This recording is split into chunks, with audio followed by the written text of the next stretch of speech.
Scattered like emeralds on a turquoise sea, the 32 glorious islands that make up St. Vincent and the Grenadines lie in splendor in the southeastern Caribbean Sea. These sparsely developed islands offer unrivaled natural beauty.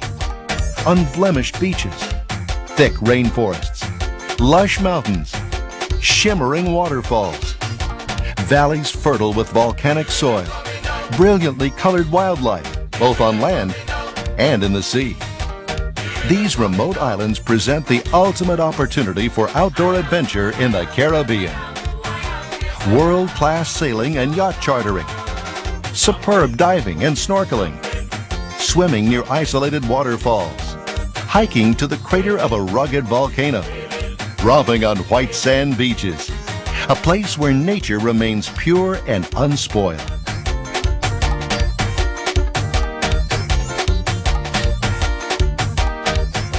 Welcome to St. Vincent and the Grenadines, one step closer to Eden.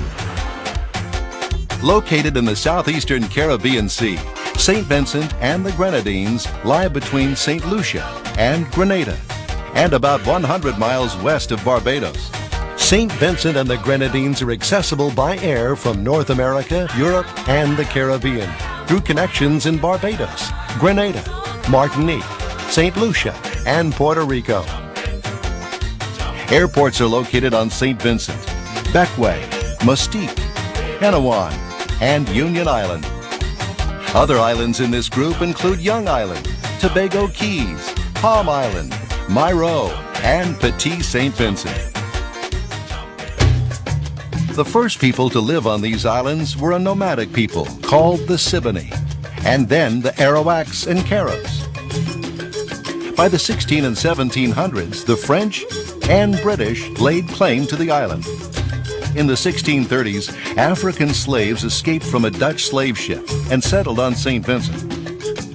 Descendants of the Africans and native Caribs became known as the Garifuna.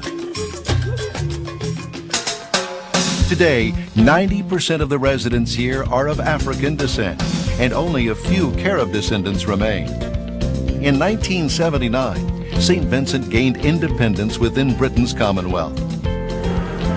St. Vincent and the Grenadines are accessible by rental car, an organized bus tour, taxi cab, or water taxi, and of course on foot.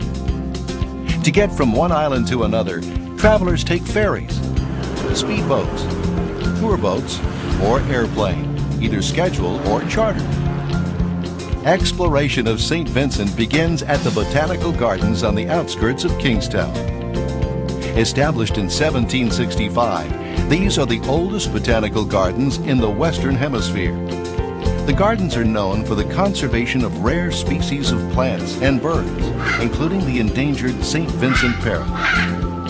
William Bligh, captain of the Bounty, brought the breadfruit plant from the South Pacific. Kingstown, the capital of St. Vincent, is marked by charming cobblestone streets, Georgian architecture, and lively shopping. Colorful tropical fruits and a variety of fresh seafood fill the bustling Kingstown market. Local artisans display paintings and handmade crafts. St. George's Anglican Cathedral, built in the early 1800s, has magnificent stained glass windows. This window was commissioned by Queen Victoria and brought to Kingstown as a gift to the bishop. St. Mary's Cathedral, built in the same era, displays several styles of architecture, including Moorish, Romanesque, and Georgian. On top of Berkshire Hill, Fort Charlotte overlooks the Grenadines. These barracks once housed hundreds of British troops. Today, they are home to a museum and an intriguing collection of paintings depicting the island's original dwellers, the Garifuna Nation. Outside Kingstown, St. Vincent offers a veritable Garden of Eden in the Mesopotamia Valley. Surrounded by mountains, this fertile valley teems with tropical crops: coconut, nutmeg, banana, and cocoa. Refreshing streams flow from the mountains into the valley and on through the Yambu Gorge on the way to the sea. Nature trails abound in St. Vincent. lush exotic flowers and trees display their vibrant colors across the landscape. What you have in St. Vincent is an unspoiled environment. A lot of medical and plant species that are quite unique are here located in St. Vincent. The Vermont Trail is a bird lover's heaven. This trail winds through a tropical forest that is home to many tropical birds, including the rare St. Vincent parrot that lives only on St. Vincent. The northern part of St. Vincent is dominated by La Soufrière, a 4,000-foot high active volcano that last erupted in 1979. Hikers usually take a trail on the east side of the island. This trail cuts through the lush forest to the top of the volcano crater, then down the steep west side to the ocean. Really an awesome experience with the wind blowing. The clouds were just passing right over our heads. Felt really close to heaven. It was a very nice spiritual experience. Some of St. Vincent's most beautiful treasures are well off the beaten path.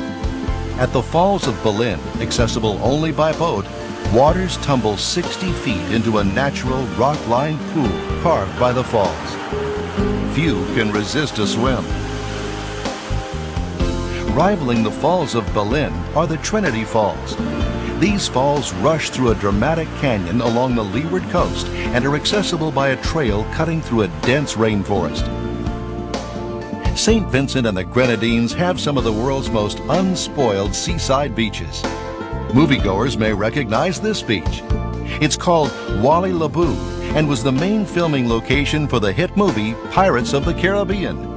Pirates 2 and 3 will be filmed here soon. More beauty awaits offshore, where visitors can sail on the blue, blue waters and dive among some of the most diverse and beautiful marine life. The waters here offer excellent dive locations for experts and beginners. Closer to shore, snorkelers must use flashlights to investigate what's known as the Bat Cave. Scattered near the coast of St. Vincent are the sister islands, the Grenadines, named by Travel and Leisure magazine as the world's best Caribbean island destination. These islands are home to some of the best beaches in the Caribbean. Visitors to St. Vincent and the Grenadines find some of the best sailing waters for yacht charters, either bareboat or crude. The islands were named Best Sailing and Yachting Island of the Year by the Caribbean World Travel Awards in 2004. For beach and sailing enthusiasts, this is heaven on earth. Here is a glimpse of just 8 of the sublime islands known as the Grenadines that make up the multi-island nation of St. Vincent and the Grenadines. Bequia, the largest island in the Grenadines, has been historically known as a seafaring community. Bequia's Admiralty Bay is a favorite place to drop anchor for yachtsmen from around the world.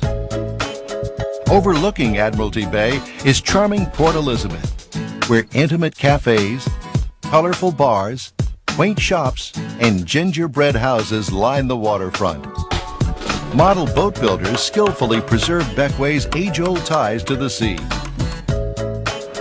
On the northeastern side of this island, the Old Hag Turtle Sanctuary is a safe place for endangered hawkbill turtles. Moon Hole on Bequia's western peninsula is home to unusual stone lodgings built into the hillside. 7 miles southeast of Bequia is Mustique.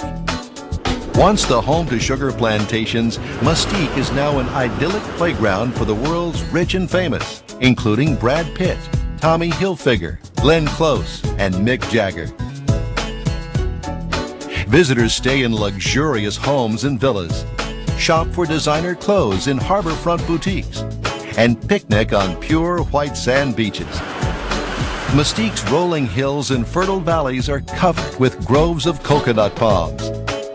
Further to the southeast lies the beautiful